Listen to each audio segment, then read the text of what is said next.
Di area gate Seongju Stadium, anggota Guild KPP bersiap sebagai tim penyerang pertama dengan raut wajah yang memancarkan kepercayaan diri tinggi. Namun keyakinan mereka seketika berubah menjadi rasa takjub yang luar biasa saat melangkah masuk ke dalam dungeon tersebut. Di hadapan mereka terbentang sebuah pemandangan peradaban modern yang sangat maju. Bahkan teknologi yang terlihat di sana terasa jauh melampaui apapun yang pernah diciptakan manusia di bumi. Ross, seorang pemanah handal dari Guild KPP, secara spontan mengungkapkan kekagumannya terhadap kemegahan negeri asing tersebut.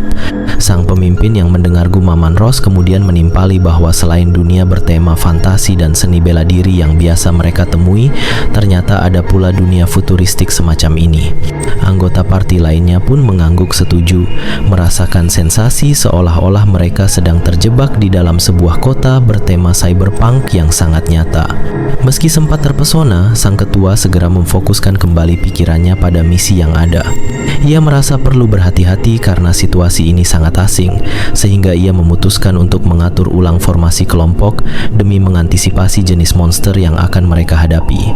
Rekan-rekannya sependapat karena ketidaktahuan akan jenis musuh bisa menjadi ancaman fatal.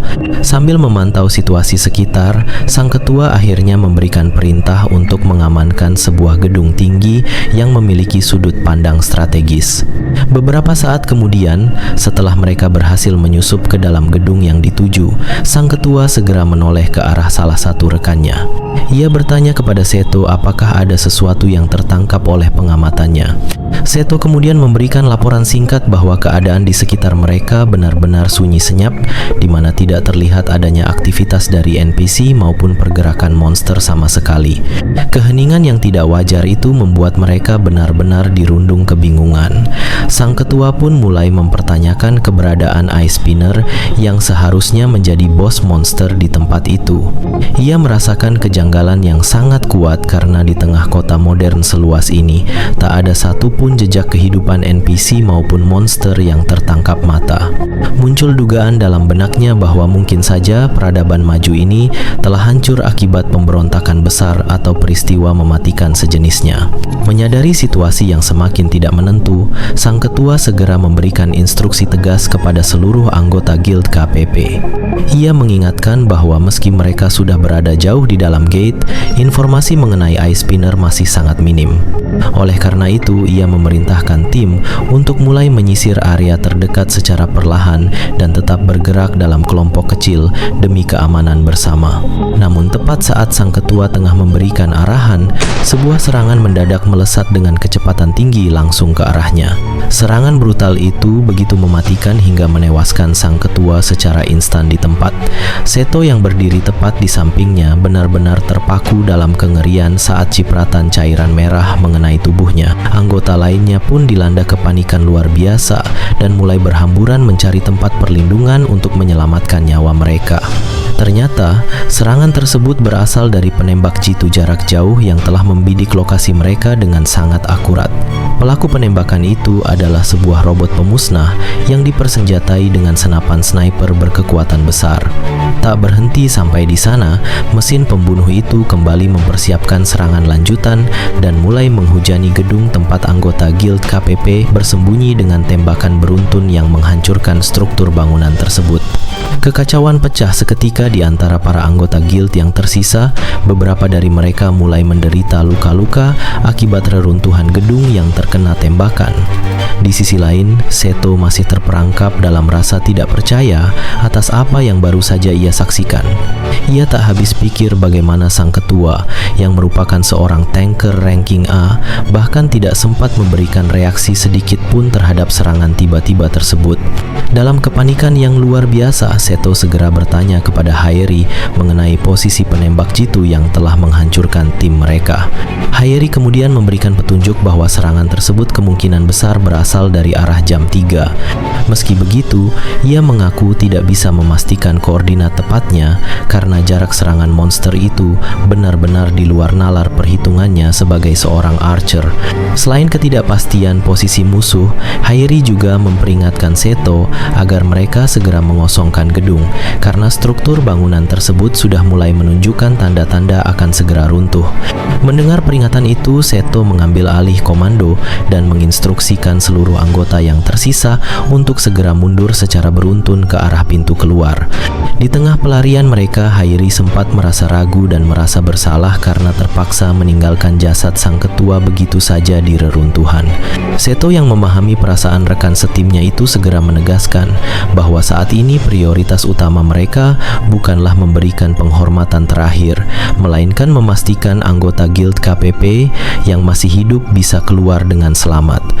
Demi memastikan jalur pelarian aman, Seto memerintahkan Hairi untuk bergerak lebih dulu ke arah pintu keluar gedung guna melakukan pengintaian.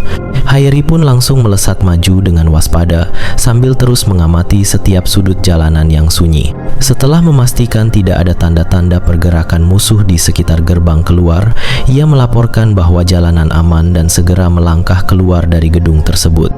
Namun baru saja kaki Hairi menapak di luar pintu, ia tiba-tiba mematung karena merasakan firasat buruk yang sangat kuat. Detik berikutnya, pemandangan mengerikan kembali terjadi. Cairan merah segar menyembur deras saat tubuh Hairi secara mendadak terpotong-potong menjadi beberapa bagian kecil. Seto yang masih berada di belakang seketika membeku dalam horor, menyaksikan rekan yang baru saja diperintahkannya untuk maju, justru berakhir menjadi mayat yang terbelah-belah oleh sesuatu yang tak kasat mata.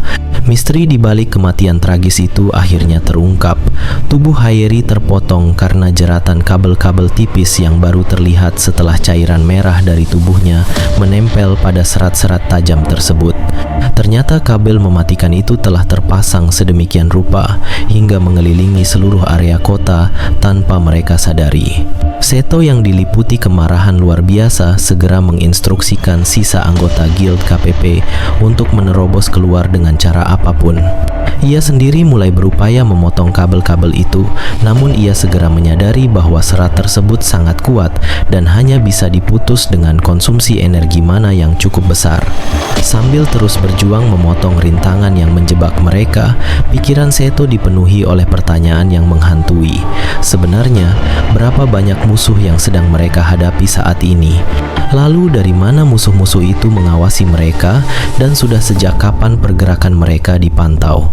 Tanpa mereka sadari, segala gerak-gerik mereka sedang diawasi secara langsung melalui sebuah sistem pemantauan otomatis. Robot pemusnah yang melakukan serangan sebelumnya ternyata adalah pengawas yang dimaksud, dan kini ia mulai menggerakkan salah satu tungkainya untuk melepaskan gelombang kabel tambahan dari dalam tubuhnya. Seto sempat merasakan adanya pergerakan aneh di sekitarnya, namun semuanya sudah terlambat. Sang monster dengan brutal langsung menghancurkan sisa-sisa anggota kelompok yang masih bertahan hingga cairan merah membanjiri tempat tersebut. Ajaibnya, di antara kehancuran itu, Seto ternyata masih mampu bertahan dari serangan mematikan sang monster. Dengan amarah yang meluap-luap, ia berteriak menantang ke arah kesunyian, memaki musuh yang bersembunyi sebagai pengecut dan menuntutnya untuk menampakkan diri. Merespons tantangan itu, sebuah bayangan perlahan muncul dari balik kepulan asap tebal. Seto seketika bermandikan keringat dingin saat melihat wujud asli dari entitas yang telah membantai kelompoknya.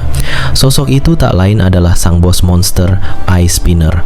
Di saat yang sama, Eye Spinner seolah memproses data lama, di mana sayup-sayup terdengar suara seseorang yang bertanya, apakah sang monster masih bisa bertarung meski telah kehabisan peluru jika memiliki bagian tubuh tertentu. Di panel ini, narator menjelaskan bahwa sosok misterius itu adalah Yapi.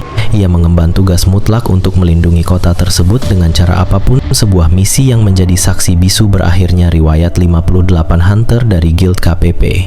Setelah melihat rekaman kelam masa lalu, sekarang kita berpindah ke base camp penyerangan keempat. Di sini suasana mencekam itu masih terasa nyata. Seorang pria kekar dengan palu godam raksasa mengeluh betapa sesaknya udara di dalam gate, persis seperti yang tertulis dalam catatan para pendahulu yang tewas sebelumnya. Rekan wanitanya yang berdiri di sampingnya segera memperingatkan agar mereka tidak ceroboh masuk terlalu dalam ke area kota, mengingat potensi kemunculan Eye Spinner yang sangat tinggi saat penjelajahan dimulai. Seorang pria berambut putih yang bertindak sebagai pemimpin formasi kemudian mempertegas kesepakatan mengenai misi utama mereka, yaitu mengamankan Game of Wisdom dari menara dan memastikan seluruh keuntungan raid jatuh ke tangan Guild God Lion. Kelompok ini merupakan gabungan hunter elit, termasuk Gold Iron yang merupakan ranking S dan wakilnya, Wang Yon yang berperingkat A, beserta puluhan anggota lainnya. Selain mereka, terdapat pula Guild Taesung dari faksi Tower yang juga memegang peringkat S dengan membawa pasukan tempur dalam jumlah besar. Namun di tengah ketegangan persiapan perang tersebut, terlihat pemandangan yang sangat kontras di mana Han Hari dengan penuh pengabdian menyuguhkan secangkir teh hangat kepada Leon. Sang raja yang amat rasis itu justru terlihat sangat tenang dan menikmati tehnya di tengah lingkungan gate yang mematikan. Keduanya hadir sebagai utusan khusus dari ketua asosiasi hunter untuk berpartisipasi dalam raid Seongju ini.